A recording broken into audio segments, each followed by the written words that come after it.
जैसे मैंने कल आपको बताया था, जो मैथिली शरण गुप्त का हमने कल पढ़ा भारत भारती। मैंने शुरू में बताया आपको कि जो मैथिली शरण गुप्त है वो, उन्हें महात्मा गांधी ने राष्ट्र कवि की जो है वो पदवी दी थी, उपाधि दी थी उनकी इस कृति के लिए। जो भारत भारती है 1912 ईस्वी में जो रिलीज हुई थी। तो जो भारत भारती है, मैंने कहा था इसमें राष्ट्रीयता का बहुत प्रखर और प्रचंड स्वर हमें देखने को मिलता है जब आप इस कृति का अध्ययन करते हो।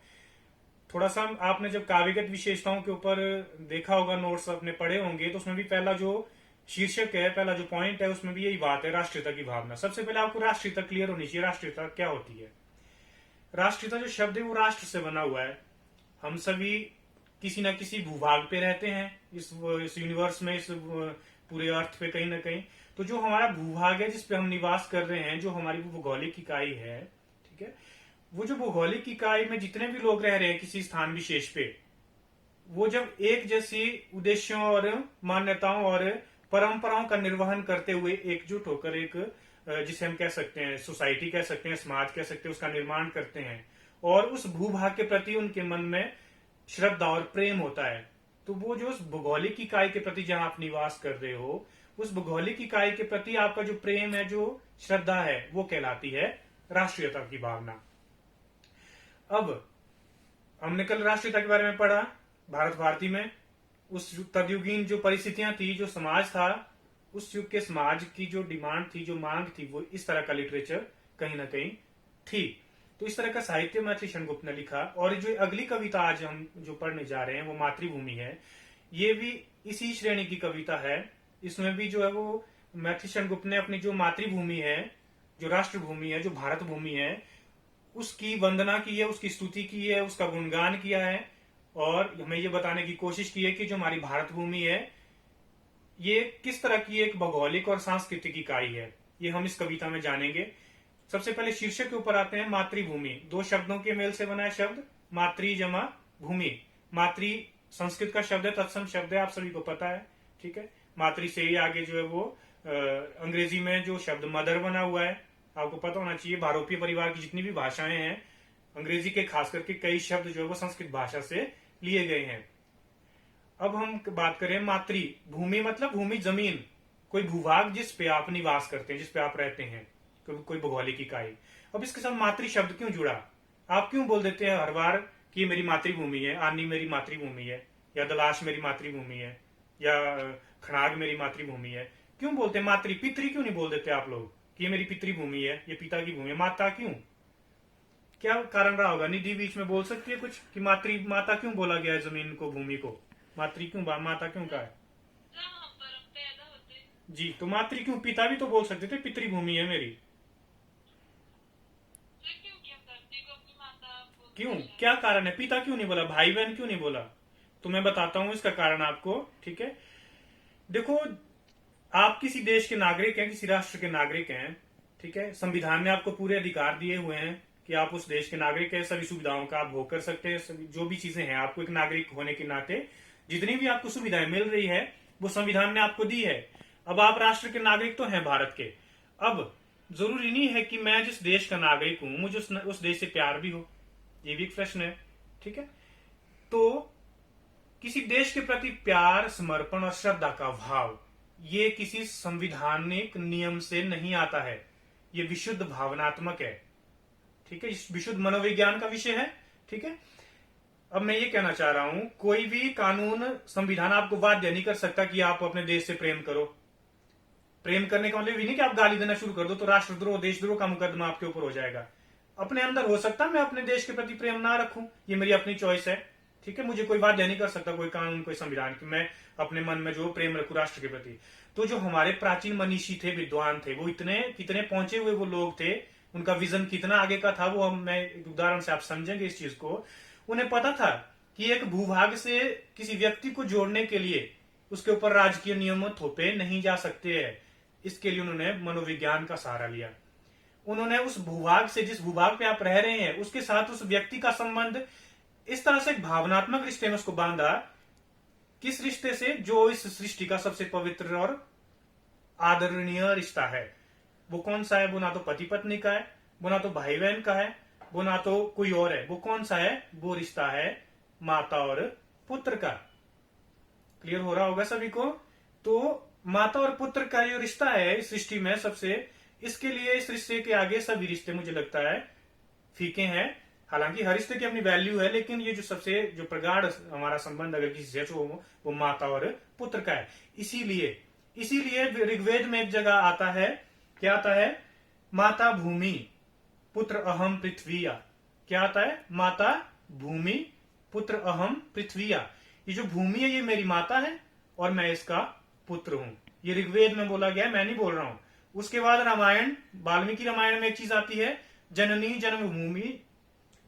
जन्मभूमिश्च स्वर्गादपि गरियसी।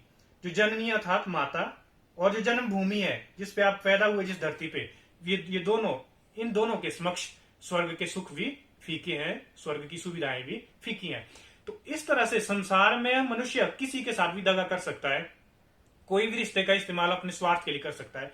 लेकिन माँ और बेटे का एक रिश्ता ऐसा है जहां पे इंसान दगा करने से पहले 100 बार सोचता है। ये बहुत वफादारी का और प्रेम का रिश्ता माना जाता है। इसलिए उस नागरिक को उस भूभाग से बांधने के लिए क्या किया प्राचीन मनुष्यों ने, माता का कंसेप्ट किया तैयार, और हमें क्या बोल दिया कि ये जो धरती है ये हमारी माता है। एक तो ये तर्क है। दूसरा तर्क मातृभूमि कहने का क्या है, वो ये कि जिस तरह से माता हमें जन्म देती है, हमें पालती पोसती है, अपना दूध पिला के जो है वो बड़ा करती है, हमें खिलाती है पिलाती है, क्या क्या नहीं करती हमारे लिए, ठीक उसी तरह से जो धरती का टुकड़ा है जिस पे आप रह रहे हैं, इस धरती ने भी तो हमें पाला है। अनाज हम इसी से ले रहे हैं, पानी हम इसी से ले रहे हैं। सभी जितने भी हमारी एग्जिस्टेंस के लिए, मनुष्य के लिए जो आवश्यक चीजें हैं वो हमें किससे मिल रही है, हमारी धरती से। तो ठीक जैसे माँ एक बच्चे का पालन पोषण करती है, ठीक उसी तरह से धरती भी हमें अपने बच्चे की तरह पालती है। तो इसलिए भी कहीं ना कहीं मातृभूमि का कंसेप्ट दिया होगा। अक्सर भारत जैसे सांप्रदायिकता जहां इतनी ज्यादा है, कम्युनलिज्म, यहाँ पे देखते होंगे आप, अक्सर लोग बोलते हैं कि भारत माता, या क्यों कहते भारत माता की जय एटसेट्रा। मैं किसी विचारधारा विशेष के ऊपर नहीं आ रहा हूं, उसका समर्थन नहीं कर रहा हूं, लेकिन अगर आप इसका एक थोड़ा संकीर्णता से ऊपर उठ के देखें तो भारत माता को भारत माता कहने का मतलब ये नहीं है कि ये कोई पर्टिकुलर किसी दल की विचारधारा है। भारत माता के पीछे भारत माता कहने का यही तर्क है जो मैंने आपको दिया। ये इसलिए इसको भारत माता कह रहे हैं क्योंकि हमें बच्चे की तरह पाल रही है। समझ आ रहा है आप सभी को Nidhi? Am I audible? Clear हो रहा होगा। तो इसीलिए मातृभूमि शब्द प्रयोग करते हैं हम, पितृभूमि, भाई भूमि और भगिनी भूमि नहीं कहा जाता है।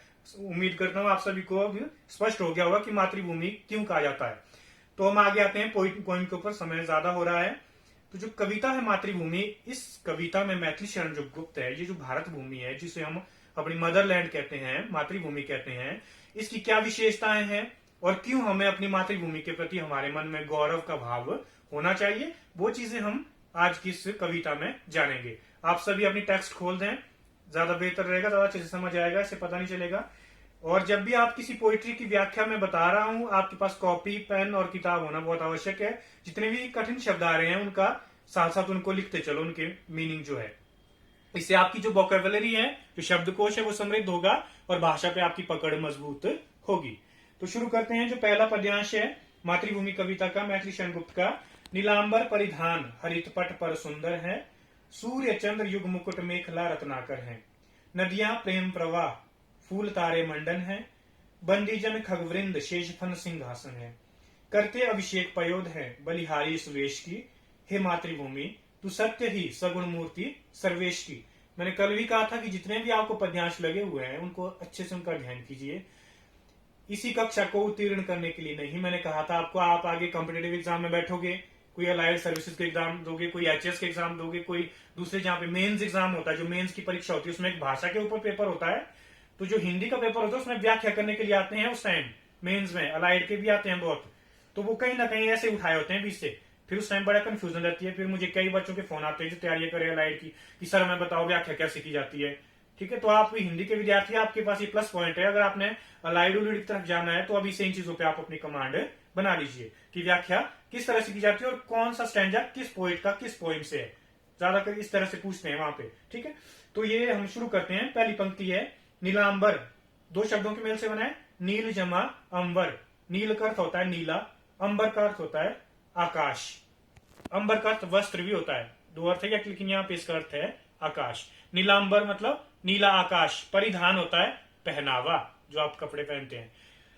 हरित पट, हरित होता है हरा, पट होता है वस्त्र, कपड़ा, सुंदर मतलब सुंदर, ठीक है। तो जो भारत भूमि है, जो भारत की इतनी बड़ी विशाल भौगोलिक इकाई है, जो कश्मीर से कन्याकुमारी तक विस्तारित है, इसका जो वस्त्र है वो क्या है, मानवीकरण बोलते हैं इसको प्रकृति का।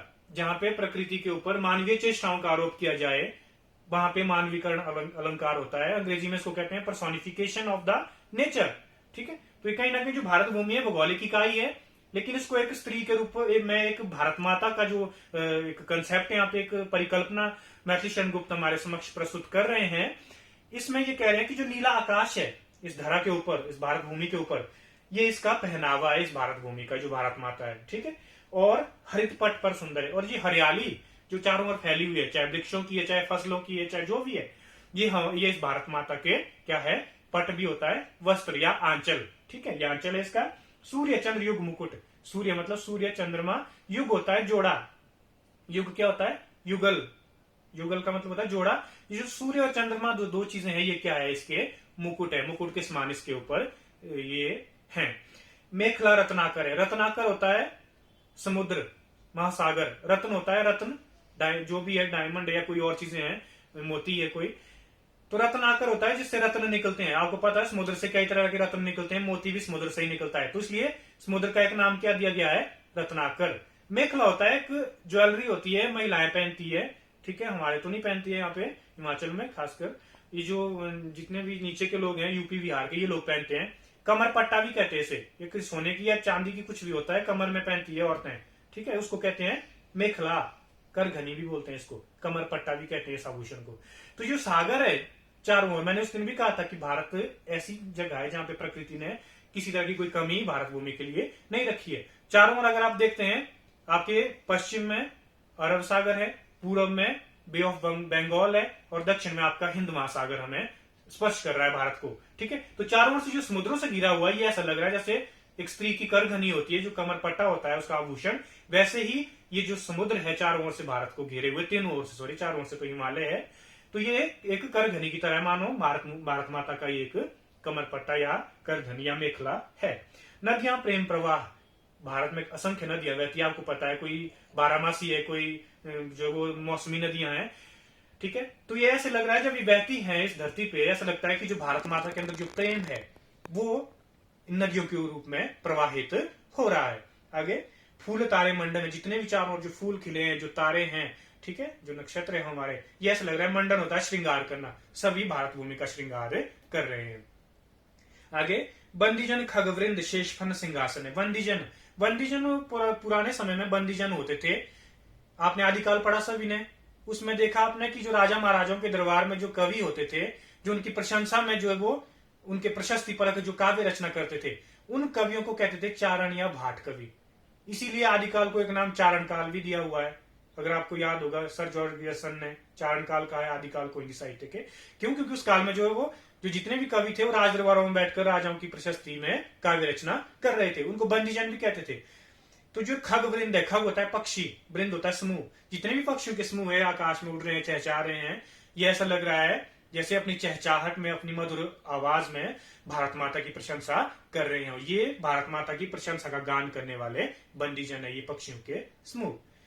शेषफन सिंहासन है, हमारे पुराने ग्रंथों में आता है कि जो धरती है वो शेषनाग के ऊपर टिकी हुई, लेकिन ऐसा कुछ नहीं है, ठीक है। इसके पीछे क्या तर्क रहा होगा वो एक अलग विषय हो सकता है, ठीक है। लेकिन यहाँ पे यही बात की है कवि ने, उसी पौराणिक संदर्भ को लिया हुआ है कि जो भारत माता किसके ऊपर विराजमान है, उस शेषफन के ऊपर, ये इसका सिंहासन, इसके ऊपर भारत माता विराजमान होती है। आगे करते अभिषेक पयोध है, बहुत इंपॉर्टेंट पंक्तियां हैं। करते अभिषेक पयोध है बलिहारी सुदेश की। अभिषेक होता है जैसे जल छिड़कना किसी के ऊपर। पुराने समय में आप देखते हैं जब राजा महाराजाओं को जो है वो गद्दी एक उससे जो दूसरे में स्थान होती थी, किसी का राज्याभिषेक होता था राजकुमार का, तो उस समय क्या करते थे, आप टीवी में देखते होंगे पौराणिक धारावाहिकों में, उसके सिर पे जो है वो कई तरह के जो है वो पानी दूध से स्नान करते थे, उसको मुकुट पहनाया जाता था, तो उसको उस प्रक्रिया को अभिषेक कहा जाता था। तो यहाँ पे जो भारत माता है, जो भारत भूमि है, उसका अभिषेक कौन कर रहा है, पयोद, पयोद होता है बादल, पता होना चाहिए आपको, पर्यायवाची शब्द कई बार कॉम्पिटेटिव एग्जाम में पूछ लेते हैं, तो आपको पता होना चाहिए। पय होता है पानी, द होता है देने वाला, जो जल देता है वो पयोद है, वो बादल है, ठीक है। तो ये बादल क्या है, इस धरती माता का अभिषेक करते हैं, भारत भूमि का बलिहारी इस वेश की।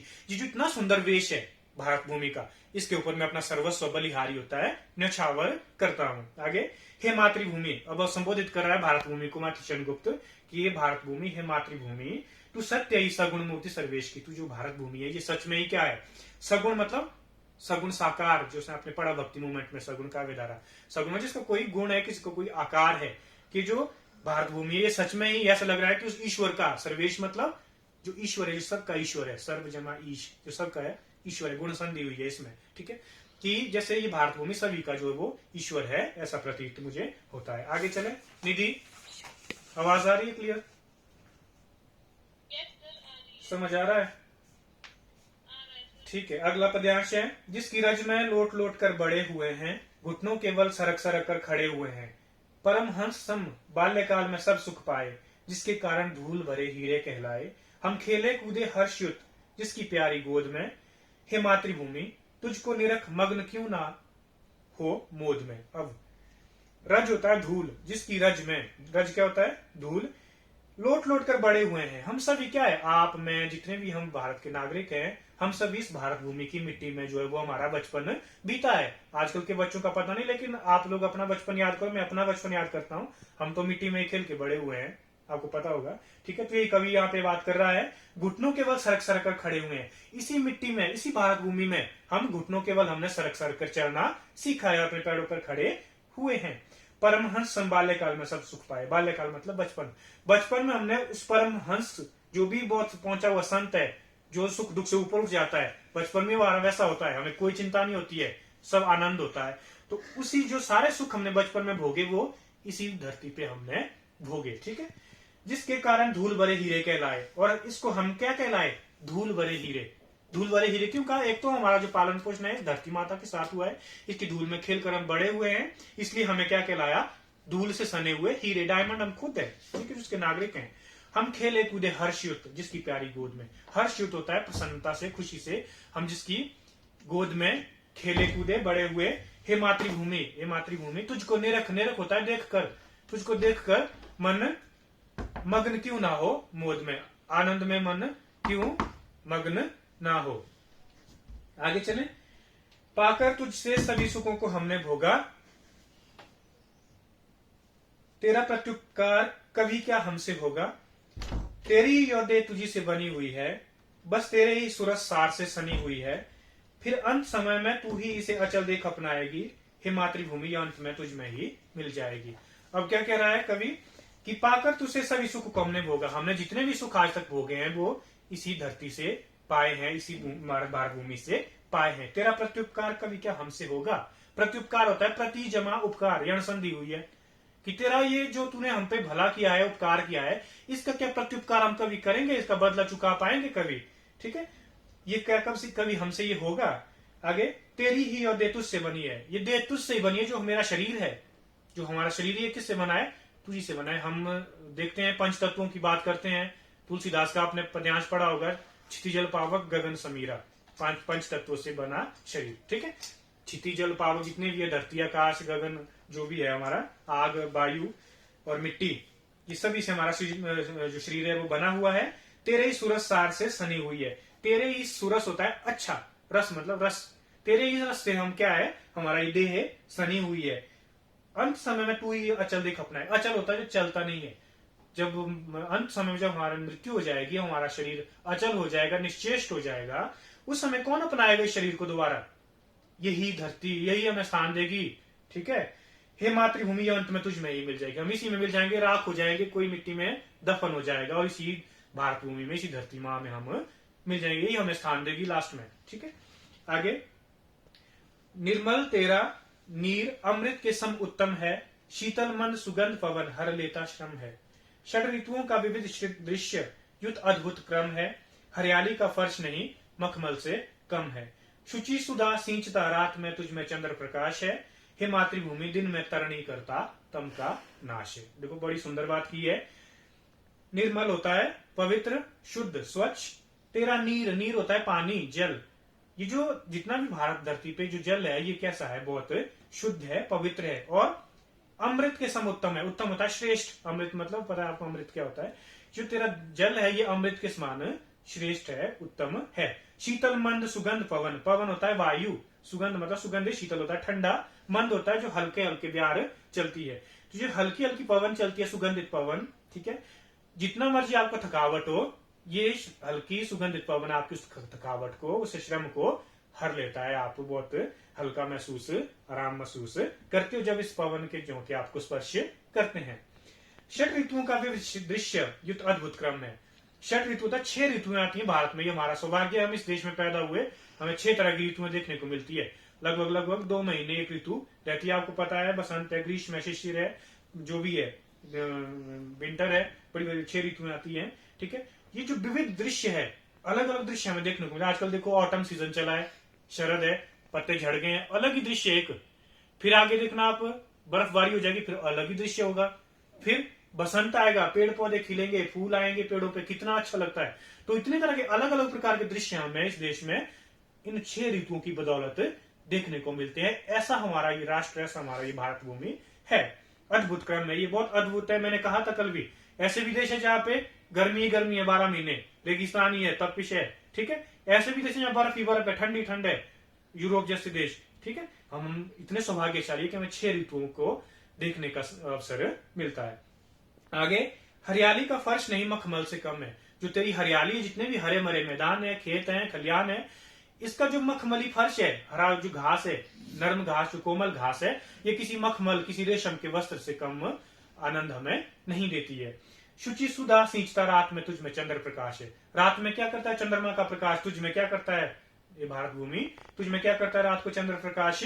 शुचि होता है पवित्र, सुधा होता है, सुधा क्या होता है अमृत, अपनी पवित्र अमृत रूपी किरणों से इस धरती को सींचता है रात को चंद्रमा। हे मातृभूमि, दिन में तरणी करता तम का नाश है। तरणी होता है सूर्य, तरणी के कई अर्थ है। एक तरणी होता है नाव, एक तरणी होता है सूर्य, एक तरुण होता है युवक, तरुणी होता है युवती। पता होना चाहिए, बड़े कंफ्यूजिंग वर्ड है, एक तरह के सेम, ठीक है। तो दिन को रात को तो चंद्रमा तुझे अपनी पवित्र किरणों से सींचता है इस भारत भूमि को, और दिन में क्या करता है इस भारत भूमि को, जो है तरणी मतलब सूर्य, इस अंधकार का नाश करके सर्वत्र आलोक अपना फैलाता है।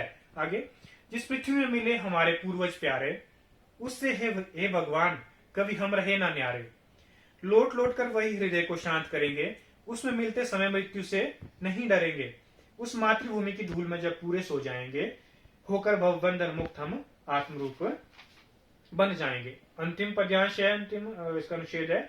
जिस पृथ्वी में मिले हमारे पूर्वज प्यारे, हमारे जितने भी एंसेस्टर्स थे, पूर्वज थे, हमारे पुरखे थे, वो कहाँ मिले अंत में, इसी धरती में मिले, वो इसी मिट्टी में मिल गए। वो उससे हे भगवान, ऐसी पवित्र ये धरा है जिसमें इतने महान हस्तियां, हमारे इतने विद्वान लोग, इतने विज्ञ जन इस धरती में समाहित हुए हैं, ठीक है। गौतम गांधी और हमारे ऋषि मुनि इतने सभी इस मिट्टी में मिले हैं। तो इस धरती के प्रति क्या है, हम इसे न्यारे मतलब अलग ना रहे कभी, हमारे मन में ये बोध ना है कभी कि हम अपनी जो इस भारत भूमि से अलग हो रहे हैं, या हमारे मन में इसके प्रति कुछ कटुता का भाव आए। वो प्रेम और श्रद्धा, वो राष्ट्रीयता की भावना हमारे मन में इस मातृभूमि के प्रति हमेशा बनी रहनी चाहिए। लौट लौट कर हृदय को वही शांत करेंगे। अगर कोई दुख तकलीफ कष्ट भी होगा हमें कभी, तो हम इसी धरती में जो है वो अपना दुख इसी को सुनाएंगे, यहीं पे अपना हृदय शांत करेंगे, इसी में लौट लौट कर, ठीक है। उसमें मिलते समय मृत्यु से नहीं डरेंगे। जब इस धरती के लिए अगर हमें प्राण भी न्यौछावर करने पड़े, तो उसके लिए अगर मौत भी आ जाए हमें, तब भी हम नहीं डरेंगे। उस मातृभूमि की धूल में जब पूरे सो जाएंगे, अंत में जब हम मर जाएंगे, ठीक है, जब हमारा अंतिम संस्कार हो जाएगा, इस धरती में मिल जाएंगे राख होके, ठीक है, फिर पूरी तरह से हम सो जाएंगे हमेशा के लिए इस धरती के आंचल में।